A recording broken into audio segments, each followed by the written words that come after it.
Miles, what's going on? Not much, not much. What's going on? Hey, we cooling. Right now, I got Miles Mulrain with me from Let Your Voice Be Heard. Tell the people about Let Your Voice Be Heard and who you are. Appreciate it, appreciate it. My name is Miles. I'm with Let Your Voice Be Heard. We're a 501c3 nonprofit in Orlando, but our main focus as a nonprofit, we focus on the Black communities, the low income communities, the social injustices we see. We're in everything from police brutality to also stopping the violence, youth mentoring, and mostly, we try to just impact the community by being ourselves, being authentic, and just standing up for what we don't see happening. The things that we know that need to be happening. Right. And every time something go down in the community, whether it's police brutality or is black against blacks, anything, youth getting hurt, I always see you show up, man. You always there. You always in the cut or in the forefront, being the voice for the people. What's that My like? signal dropped through. My bad, y'all. You still with me?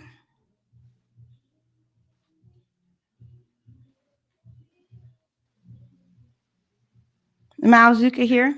Sorry, my signal had dropped. I ain't hear the last part. My bad.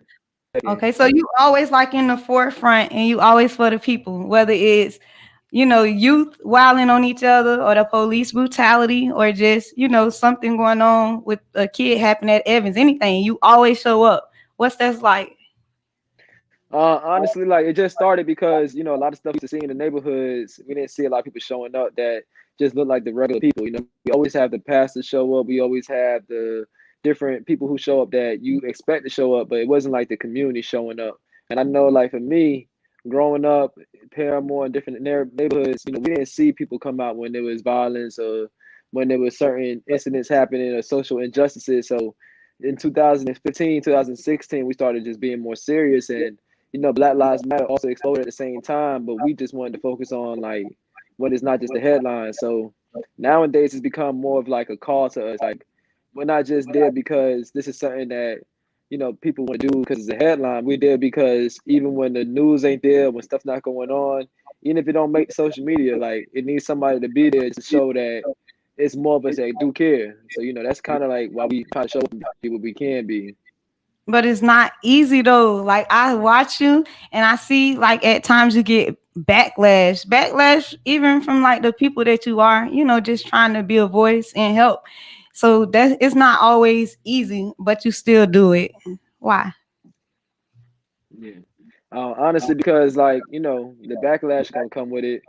People gonna always have something to say or just some kind of like criticism. But to me, it's like whether we do it or not, the same bad stuff that happens is gonna happen. So people could talk about what we do, but we're not the bad guy. If I show up to a scene where somebody was hurt by the police or somebody had violence happen, I'm only trying to add to it. I know we ain't the ones who caused it, but we could be the ones to help it. The other stuff that comes with it, it just comes with the territory. But at the end of the day, as long as we ain't hurting nobody, I'm off with just showing up.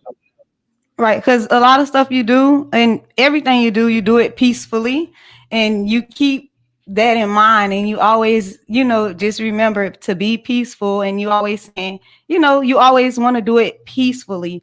Do sometimes you feel like, okay, well, enough is enough. I don't want to go peaceful anymore. Do you just you keep trying? I mean, yeah, I mean, it's sometimes where like human, like doing the same thing over and over. If you don't feel like you get a good result, you're gonna feel like it's kind of insane. And like, I don't feel like I got to the point where I'm ready to go blow stuff up, do stuff. But I do know like we want to reinvent what we do. We don't want to keep doing the same stuff or showing up the same way, and then expecting different results. So when time goes on and time progresses, we try to progress and get stronger and stronger.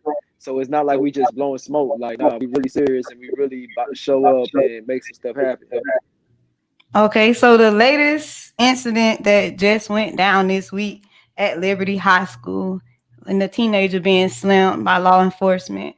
What's going on with that? Tell the people about that, Miles. Yeah, so if you haven't seen it on social media or just all over the news, this young girl, 16-year-old, she was slammed down in the middle of an altercation. The Osceola County Sheriff's Office has a school resource officer who's posted at Liberty High School who attempted to break up a fight that was already broken up. and took just extreme and brutal force against a 16-year-old unarmed young girl. Slammed down to the ground so hard that on the video you can hear the thump and knocked her unconscious.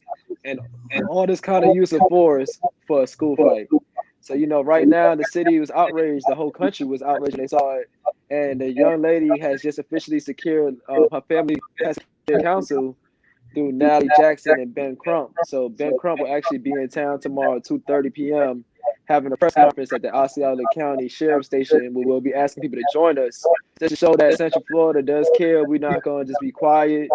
We're not going to just sweep it under the rug, and we watching. We want some real change. And the Osceola County Sheriff's Office, they're not handling it correctly. I'm not surprised because Orange County and Osceola County are very similar, and neither one of them handle stuff correctly. They always throw it off the FDLE or try to hide their hands, but you can't keep hiding your hands when stuff keeps going wrong. You're right. Somebody got to do something about it, and that'll scare me from going to school. Like if I was a kid, Yeah, like going to that high school, I'm just a bystander, and to see like how forcefully how she was hurt. Like she was hurt. If she didn't get hurt in the fight, she was hurt from him slamming her. So I wouldn't even want to go to school because how could you tell me I'm gonna be safe at school if that's what the officer's doing? yeah, and that officer got a history of doing stuff like that. Like it ain't even just black young girls. Sadly, it's everybody that says something. And I mean, like, you would think this is a one-time thing. Is why I say sadly. If you think this is like, okay, he did this, it made outrage, and he finna get fired. Nah, this man has done stuff like this in the past, and he's still employed. And this is why we got to kind of speak up, because if no one speaks up and say something, he could be terrorizing the next girl or terrorizing the next person. You're right. And I saw like recently in the movies just saying like the schools, our schools and our high schools, like black communities, they already resemble a prison or a jail. So then to go there and be mistreated or not know if you're gonna be safe when you leave the school, like because the officer like these are people we're Yeah, supposed to trust to keep us safe. But if I'm afraid, how do I like keep going to school? Like who do I even yeah. talk to about that? Do you like if I was a teenager going there and I was in fear, like could I even go to my principal and talk about it, or can I go like who gonna keep me safe from the officers Yeah. that's supposed to be here to protect us? Exactly. And that's why I say, like, right now, they don't have a system in place. You go to a teacher or a dean, they're going to tell you that it's outside of their jurisdiction. They don't have no control over it. You go to Osceola County or somebody, the sheriff, you could deal with internal affairs, which is very hard already, or you could just have them sweep it under the rug or just send you somewhere else. So that's the problem that we have a lot of times, that people have issues. They want to speak up, but either it doesn't get heard or it doesn't get done with it when they get their story told. Okay, so the meeting and where you want people to show up, like what kind of change or what are you expecting to get out of tomorrow's meeting? Yeah, tomorrow is really like the start to let people know that like this is taking place. We're gonna be there at 2:30 p.m. at the Osceola County Sheriff's Office station, and it'll be a press conference by Ben Crump and Natalie Jackson, and just going through what the family wants to see done, what kind of actual justice they want to see, letting them know what legal action will be taken, and what we're pushing for. Honestly, in Orlando, a lot of the different movements are trying to push for us to get less police officers in school. If we totally want police officers out of our school completely, and this is Right. one of the reasons why. And then we also want to stop the whole misdirection that the different sheriff stations have of kind of sending off every situation to FDLE, which people who don't might know, FDLE is the Florida Department of Law Enforcement. Anytime there's a situation with a shooting or any kind of real high profile case, they're going to send it to the FDLE to investigate the police force. And the problem is that the FDLE is another police force. So you got police investigating police, and it's not really leading to no justice. If the FDLE is going to keep getting in the way of stuff, then we need to hold our sheriffs accountable and hold each individual accountable, and we need to vote them out when they make the wrong decisions. So it's really a lot of smoke and mirrors that goes on, and we want to address it more and tell people why this is why stuff happens so much that we don't get any change from, and this is the systems that we need to change. Okay. And you have in the past, you've met with like the police, the sheriff's department or the police department. Have you seen any change or anything like any outcome from when you sit down and you actually meet with them and tell them like, what you want to see change or you be the voice of the community? Have you seen any changes from those meetings? What I've seen is not just so much like from our meetings, but I've seen from like the public's pressure. I've seen the public pressure work to make the sheriff or the police chief or whoever it is at the time make a rule or change some kind of process that was messed up or make a little quick fix that they could try to solve stuff. As far as long term, we still working on the long term to try to get some stuff that's gonna be done that affect every generation. But I see change. I say that it's not so much only the sit downs, but it's the people. When I sit down and talk to them, it's only because they know the people behind us have the same energy. But if we don't have the people behind us and the people showing that energy, then it's like it's gonna fall on deaf ears. Okay, and we do like have one comment from a listener, somebody watching. They saying that's why I filed the bill to address this and allow citizens to review excessive force cases involving law enforcement in the court of law by Travis McCurdy. Yes, and shout out to McCurdy, Gerard McCarty. That is our House representative, and he's one of the people who, like him. We need people like him in office, people like Bracy in office, and even the young people like Anna Eskamani who they can file bills and make change. Because honestly, if we don't have people like Travis in office, like who we gonna have actually do something in Tallahassee to actually make a real change?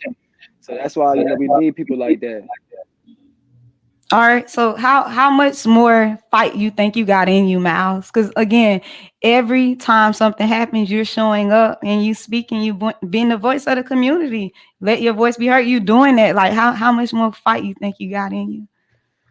Who knows? I never expected to do this in the first place. So it's really just lead by faith, not by sight. But I know like it's a lot more of us out here. It's a lot of people who really like speaking up and stepping up. And I think like it's just showing that it's strength in numbers. So I get kind of re-empowered because I know I'm not alone.